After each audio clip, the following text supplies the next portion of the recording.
Welcome to the Steve Show. Today I have Darren Pratley here from New Zealand. He came all the way over here just for me. No, I'm just kidding. We're at another event, and I snuck him up here. But we had an amazing. We're going to talk about how to make choices in your life, how to find the right people that can help you. And Darren's gone from not being a speaker to 2 years being the president of the National Speakers Association of New Zealand. And how do you make things like that happen? That's what we want to talk about.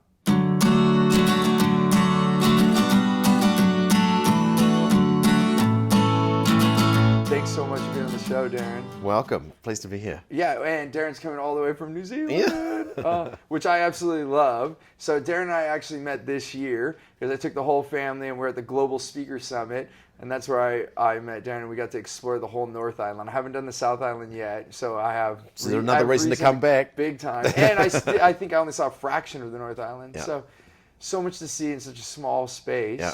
And anyway, I'm just amazed. We definitely were thoroughly enjoyed your country. Yeah, New Zealand. it's a great part of the world. Yeah, It absolutely. It is amazing. Yeah. So I look forward to coming back. It's beautiful. So tell me a little bit. So you grew up in New Zealand all your life, but in the last 2 years you made a significant change in your life. So yes. Talk about that. Yeah. So basically, a big part for me was I'd spent 22 years in financial services. So I basically came out of a university degree and entered into financial services and spent 22 years starting from the very new beginner in the industry right through to, I was lucky enough to be chosen to be the chairman of the New Zealand Mortgage Brokers Association for a 4-year period. Wow. Right at the time the government decided to regulate the financial services industry. So for me, it was a very challenging time, learned a lot, worked extremely long hours, a lot of pressure, but it was a great development for me in terms of my career and my skill set. So having completed that, worked for another couple of companies after that, and then the opportunity, I was being asked more and more to come and do some speaking for companies, come and do some coaching, working with high performers. So as I started to do that, I started to realize that actually this was a real, it started to become a passion for me. I enjoyed it. Seemed to be getting great results from doing it and really felt engaged with it. So I decided that I made the choice that this was going to be my new career, and finished up in my job and started this with no clients and started on day Monday. Wow. And what triggered it? I mean, obviously, having no clients and doing this and having that long career must have been a big deal to make this choice. No, it felt natural. I must admit, it felt natural. It felt that I'd done everything that I needed to do. It was scary, so don't get me wrong. Right. It was still scary, but I felt that this was my new vision and new direction that I needed to take, and I had a belief that the skill set that I'd now built up over 22 years in the industry that I was absolutely applicable to a range of other industries. Right. It's so true. Yeah, so you have all this experience that you can start sharing with others. Absolutely. And that's where it comes. So was there a point where you're like, should I do this? Or you knew that it was the right thing to do? I felt that the work that I'd done and the speaking that I'd done, I had a lot of good feedback. So I started to feel like that it was kind of already happening. Naturally, it was happening, and I was feeling that naturally I could do it. So I thought that, hey, if I really put some commitment to it, learned, developed, got better and better at what I did, then the opportunity was to actually be, really, really successful in this industry. So that's what I wanted to do.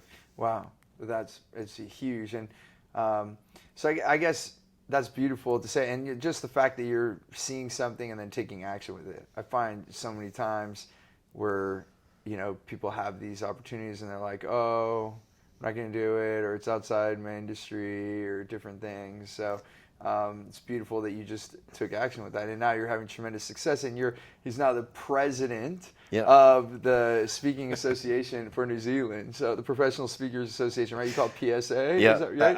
NSA. Yeah. It's yes, but we're about to change. It's like Australia. That's right. So Absolutely. Australia says PSA, That's right? Professional Speakers Association. So now, we're moving to that. Okay, so right now, but it's the New Zealand NSA. That's it. Okay.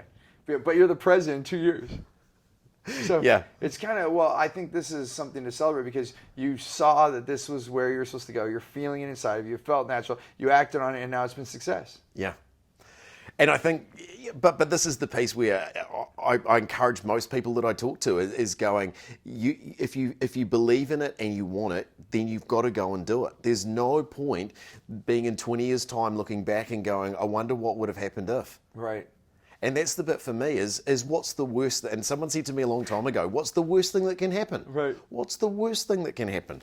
And when you start to write the worst thing that can possibly happen on a piece of paper, and if that's the worst thing that can happen to you, working back from that, you're going to be fine. Right, because ultimately what was going to happen, it didn't work, and then you had to go choose something else. I have to go back and get another job. Well, with the skill set, you've got to be confident that someone will pick you up with that skill set. Right. That's it. And I think the thing is that a lot of people get nervous and obviously income reasons and pressures and financial and all that become part of the decision. But, you know, and I guess a little bit at that time I wasn't so pressured around financial, but I still had to make it work. I still had, because how long could you really go? Yeah. Over a period of time, we've been like, uh-oh. Basically after 4, 5, 6 months, I would say I would have been having to really sell stuff or start looking in the mirror. Money. Really difficult. Absolutely. So it's not like you had years to figure this out. No. And so it was pretty much straight away. Yeah, and you're in, but I think it is evidence when you follow your heart, it just starts to come. And it actually doesn't surprise me now, knowing what I know now. It doesn't surprise me that you've had this much success in 2 years when you know you're on the right track. Yeah. It's when you're not on the right track that. Yeah. And then and even when it doesn't work that way, that's life trying to tell you, don't go this way. Totally. It's like signs, they're like waving, don't go this way. Like yours was like, yep, keep it coming. This is good. Keep it coming. I do say the one thing though is you've got to be prepared. One thing that I learned in my previous industries was if you wanted to be good at something, and in my younger days I played a lot of tennis, and my belief was if you wanted to get good at tennis, you had to play a lot of tennis because if you hit a lot of balls, you got good. Yes. And I look at the guys that play great golf. I don't hit enough golf balls. So I know my golf's no good. That's it. But if I want to get better at playing golf, I have to hit more golf balls. You have to go play golf. That's interesting. Right. If you want to ride a bike, you have to get on it. You've got to get on it. And the thing is, for never me, thought, Darren. I know, but it's a but simple this is thing. how simple. But it really is. People don't do it enough. If you want to develop a business, you have to actually work in the business to develop it. Right. It's not going to do it on its own. Absolutely. And that's the bit and that was a learning that I took out of my previous industry of seeing a whole lot of people that wanted to do what they wanted to do, but weren't prepared to do the work. And that's the bit for me is, and when I started in this industry, wanting to do the work, I knew that was the key thing that I had to do very quickly to get this business moving in the right direction. So. Yeah, it's beautiful and it's so true. And I know I was making a joke there for a second, but it's so simple of a concept, but it's so important, and so many people overlook it. It's like with my kids. Sometimes they'll try something for one time, and they're like, oh, I'm not good at that. Totally. I'm like, how do you know? And they're better at it now because I say it enough. They know not to say that to me. But I'm like, everything you start is gonna. You might be one thing you might hit really well and be like, oh wow, and then another thing you might not. But you got to start somewhere. But I guess what scares me a bit with kids of today, I see so many kids out there that will try something once and not be successful at it, and then basically give it away or cross it off their list completely. And we've got to get that ability to be resilient in terms of if they try something and it doesn't work, but they've got the stick ability to be able to have another go. Because as you just, the ability, once you've had a few goes at it, you realize that you can actually get good at it. And then the more you do, the more opportunities will open up in front of you. And I think that's critical. It's so important. And it's a lesson that I think we all have to have to learn. I think, I noticed that with some of my kids, and each one of them's different. And so one of them's going to be better at something than another. Totally. And if I did notice that some of them in the early, with my son for sure, like he was really good at a lot of things really quickly. But then when you bump up against that one thing that you're not good at, then all of a sudden you want to pull back. Absolutely. So it was a lesson we definitely had to get through. And I think he has, has matured a lot in that, and he does give things a go. So and now I'm so proud of him. Actually, there's moments where I'm like, I think I would have quit by now, Yeah, and he yeah, still goes. yeah. So so it is a lesson that can be learned, but it does come up a lot. And sometimes that's not whatever the task you're doing is not natural. It's not something that falls into place quickly. It's something you've got to really commit to and to get through. But once you've got it, boy, it makes life so much more enjoyable and fun. That's for sure. And I just thought of one other thing. When we're talking about kids, as I'm listening to you, you're talking about that. It's just when we're adults. I think I find it's harder because let's say naturally you're really good at financial services area, right? You start the new thing, and you're like, I'm not good at it, Totally, because you're so used to being good at what you're doing. And a leader of that industry. Like Right. people would see you and you recognize you, and that was you were respected in the industry, and then all of a sudden you enter a new industry where there's a whole lot of people that have been in this industry for 30 years and don't know you from a bar of soap. Yeah. It's like, oh my goodness. Right. Yeah. And then you give yourself, and so there's people that won't do that. That's They're right. like, why is that? You have to remember, you have to learn this. You have to start. You start again. But if you take the skills, if you take the skills that you've done previously and apply them into the new environment, I think you can get through that quicker. a lot quicker. I'm finishing sentences already. This is good. We're so connected. Well done. It's and where one other place that this shows up is in training others. When you start to delegate, I've had so many people, they have been doing it for years. Let's say you're a solopreneur, or you're doing it, and then you start to train your people, and you're like, why aren't they getting it? And I ask, how long did it take you? And they're like, oh yeah, 2 years. Yeah. And then why are you waiting for your staff member 2 weeks and you're ready to fire them? Totally. Yeah.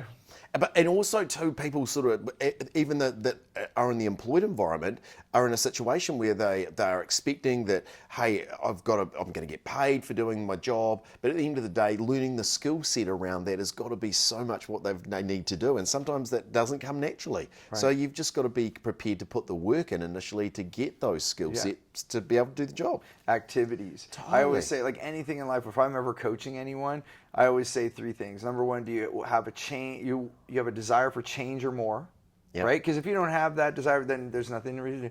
Number 2, you're willing to take action. Because if you're not going to do anything, that dream or desire is just going to sit there year after year. Totally. And I did say years, And then the third is coachability. Like to be able to be willing to try, or you could try something new if you don't. But I think having someone to guide you, and which you did. How did you even come into this organization, right?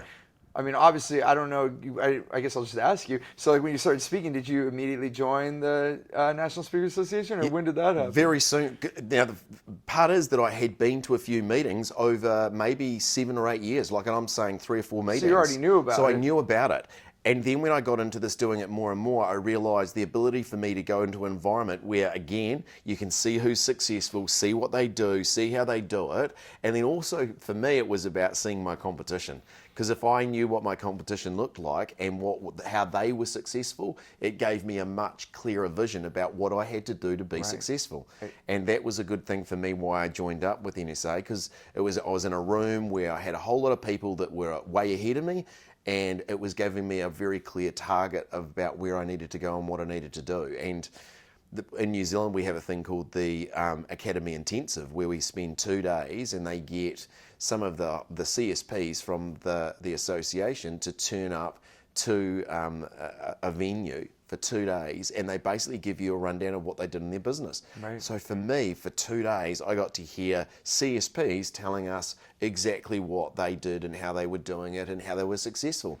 So I sat there and wrote notes for 2 days and then took that back to my business and said, right, that's the start of our blueprint of exactly what we're going to start doing. And by taking all of those successful ideas across all of those speakers and then implementing them. And now, after all this success, now you're, within 2 years, you're the president of the New Zealand. Yeah, so I've just taken over that role. And I sort of feel like I'm still learning the industry, but also using my previous industry association experience, I feel like that I'm in a good place to be able to support them and helping them with the changes and some work they want done. So, and I've got a great board and a great team that works with me in that. So I'm really excited about what we're going to be able to do in the year or 2 ahead. Well, and that's beautiful. I just want to mark one other thing. You're saying CSP, and for everyone that doesn't know, it's a certified speaking professional, and that means you have done over 250 paid speaking engagements and a whole number of other things. You can look it up, actually, if you want to go look online. But like you said, to be in there for 2 days and be able to soak up that information is amazing. And whatever you want to do, there's an association for everything. Like Totally. if you really look it up, there's so many associations. It'll blow your mind, all the different groups. So whatever you're doing, there's a group for it. And I think that's the bit for me, is that most of the stuff you don't have to reinvent the wheel, right? So the big thing is that you need to go and find the people who are successful in your industry, go and have a coffee with them, go and find people that will be willing to talk to you and tell you about what makes you successful, what are the key drivers that make you get the results that you want to get. Right. And that's the information you need. But most people don't ask that. A lot of people will try and fumble along doing their own thing and just doing it their own way. But I just go, if there's a faster way to ski down the hill, you better go and talk to someone who can ski, because that's the best person to teach you. That's it. And I think that's the bit from my perspective, is getting these business owners to actually look at the wider environment, at people who are being successful, and then connect with them. Yeah, model after what other people are doing. And I can personally relate to that. When I was younger, I think I did it the hard way too many years, and a lot of it was ego or me wondering if you're going to look down on me because I should have already known. There was something like with my own confidence and self-esteem, probably even, to think, oh, if I ask that, I'm going to look stupid, and then he's going to know I'm not as good or whatever. And when I finally swallowed that, and it had to get really bad, right? So I had to like really fall down. And then finally, then the people I knew, they're like, why didn't you tell me sooner? I could have helped you. Yeah. And I was like, I wish I would have known sooner, That line that you just mentioned then for me was that, hey, if you had told me earlier, I could have helped you.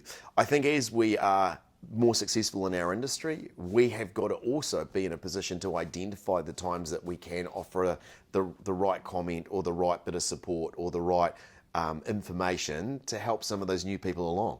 Because I think sometimes we get caught up in our own world. You don't know what to ask even. Absolutely. Right. And to be able to say to them, hey, the best thing right now, because I've been through this, the quickest way to get through this is to go and go do that. Right. And I think as you get more successful in whatever sphere you're in, there's a little bit of responsibility there that goes, that just keep an eye out for the people around you that are coming in the path behind you that maybe could do with some advice or some support to help them get along their journey quicker. Well, and it's even beautiful. We're doing it right now. Totally. Like just even taking this time to do this interview, to have this time.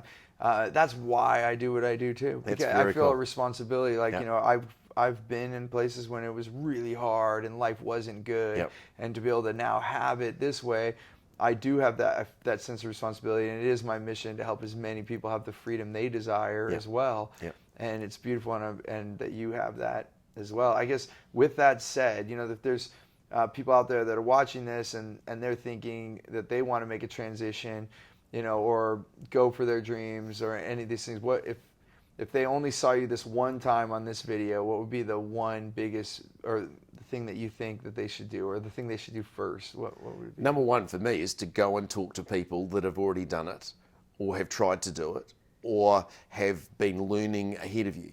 Because if you've got something that you want to go and achieve, the ability for you simply to be able to sit down with someone who's ahead of that journey and get some information to make your starting point easier, your first steps easier, it's critical. Yeah. And just to make that initial connection with the outside community that are heading down that road ahead of you just makes so much sense. It does.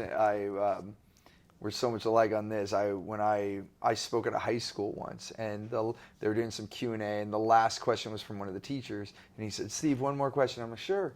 And he said, "If you could go back to your high school self and you could only say 2 words, what would it be?" And then I said, "Get mentors." And it was so fast. He said, "Get mentors." I was like, "Almost, did I say that already?" And I'm like, "That's it though.